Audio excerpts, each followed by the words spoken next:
Gaya ng ipinangako ni Rian, ginawa niya ang kanyang makakaya upang mabigyan ng hustisya ang kahayupang sinapit ng kanyang nobya. Kumuha siya ng isang pinakamagaling na abogadong kilala niya upang hawakan ang kaso ni Liza, at ayon sa paunang investigasyon, natutukoy agad ang dalawa sa mga dumukot kay Liza sa tulong ng CCTV na nakalap nila.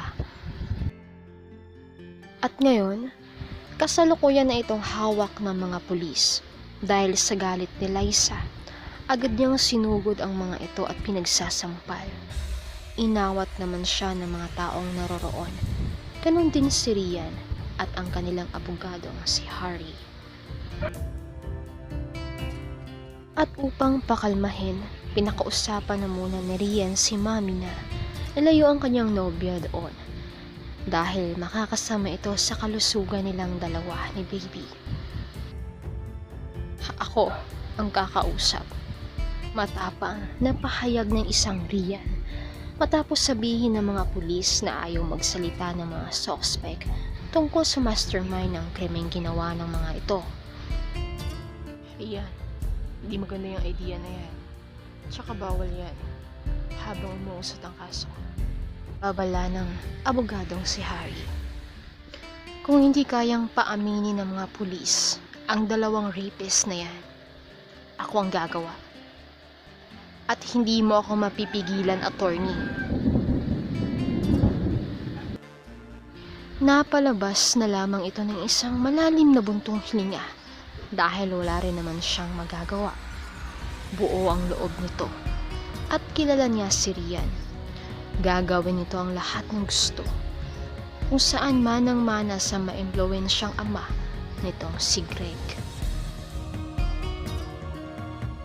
Sabihin niyo sa akin, magkano bang ibinayad sa inyo ng daddy ko para gawin niyo to sa babaeng walang kalaban-laban?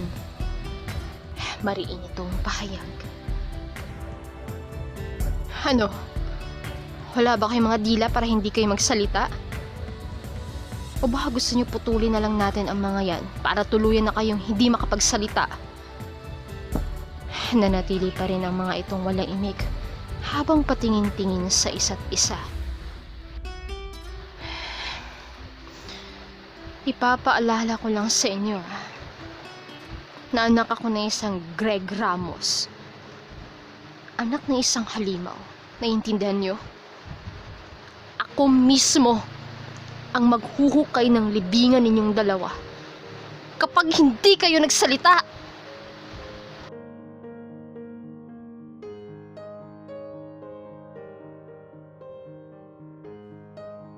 Dad! Dad! Halos umalingaw-ngaw ang kanyang boses sa loob ng kanilang palasyo dahil sa labis na paggagalaitin nito. Rian, ano? Bakit ka nagkakaganyan? Ano nangyayari sa'yo? Nasaan ang magaling mong asawa, Ma? Nasaan siya? Nasa taas. Ano bang pinagsasabi mo, anak? Ano bang problema ninyong mag-ama? Problema? Sobrang laki ng problema, Ma. Kaya ilabas mo na yung hayop mong asawa. Rian! Isang malakas na sampal ang tinamo nito mula sa kanyang ina. Ngunit hindi niya ito ininda. Bagkus ay matapang pa rin itong hinarap ang kanyang ina at pinasadahan ito ng nakakatusok na mga tingin. Dad! Bumaba ka dyan! Ako ang harapin mo! Tayo ang magtoos! Hey! Hindi ko alam na ganyan ka pala kapag nagwawala, anak. What's wrong? Bakit ka galit na galit? Kalmado nitong sabi habang pababa ng hagdan. What do you expect, Dad? Matutuwa ako sa ginawa mo kay Liza? I don't know what is you're talking about, Iha. Hindi magandang ugali ang namimintang. Tama na, Dad. Huling-huli ka na. Umami na ang mga rapist na hinard mo. At ikaw ang tinuturo nilang mastermind sa paggagahasa kay Liza. Ano bang pinagsasabi mo riyan? Yes, Ma. Tama ang narinig ninyo. Ang hayop lang naman ito. Ang isa sa mga gumahasa kay Liza. Rian, tama na. Huwag kang magsasalita ng ganyan sa daddy mo. Bakit, Ma? Hindi ba talaga yun kayang gawin ni Dad? Ilang maid na ba natin ang nirape ng hayop na yan? Biglang natigilan ang kanyang ina na si Elise. Wala kang karapatan para pagsabihan ako ng ganyan, Rian. Anak lang kita. Oo, anak mo ako. At habang buhay ko yung pagsisisihan kung bakit sa dinami-raming tatay sa'yo pa ako nanggaling. For all these things, nirespeto pa rin kita kasi kahit baliktarin ang mundo, ikaw pa rin ang ama ko. Pero pati si Liza, bakit pati ang taong pinakamamahal ko pa?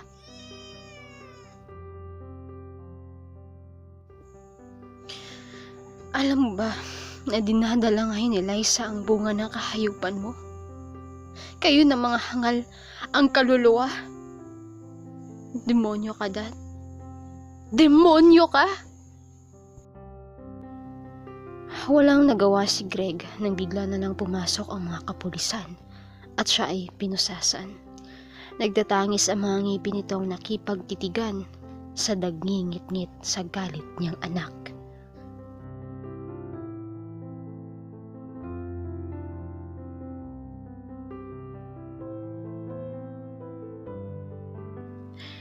Mabibigyan na sa wakas ng hustisya ang ginawa nila sa'yo, Love.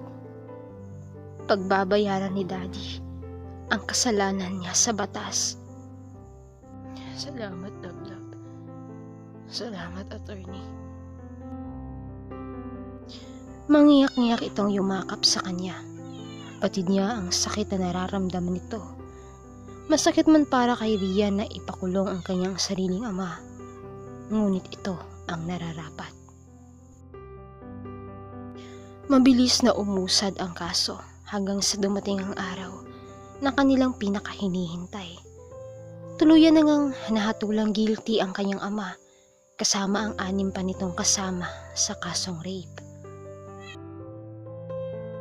Kaya naman walang mapaglagyan ang kasiyahan nilang lahat dahil sa wakas ay nabigyan rin ng hustisya ang nangyari kay Liza. Nagpaabot naman ng paumanhin si Elise dahil sa nangyari.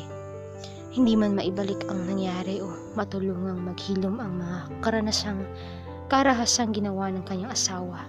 Ang importante ay sang-ayon siyang pagbayaran ni Greg ang nagawang kasalanan.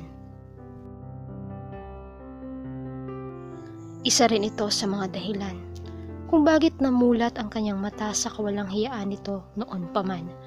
Hindi niya lubos akalain na kailangan pang mangyari ang lahat ng ito dahil sa tagal niyang pagbubulag-bulagan. Ngunit ang mahalaga ay natuldukan na rin sa wakas ang kasamaan nito. Sa ngayon, unti-unti nang nakakabangon si Liza sa lahat ng kanyang pinagdaanan. Alang-alang sa mga taong nagmamahal sa kanya, higit na roon kay Rian na hindi siya iniwan at sa magiging baby nilang dalawa.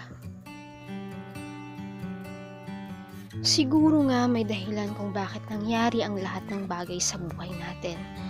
Maganda man o ito o masama, ngunit lahat ay napagkukuhanan natin ng aral at panibagong inspirasyon.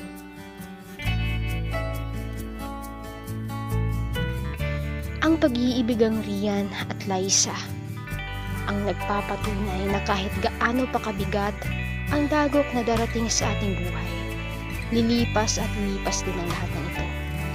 Madapa man tayo ng ilang beses dahil sa mga taong walang ginawa, kundi ang hilahin tayo pababa. Minsan, ito pa ang dahilan kung bakit tayo nasisira. Pero ang mahalaga, huwag tayong sumuko.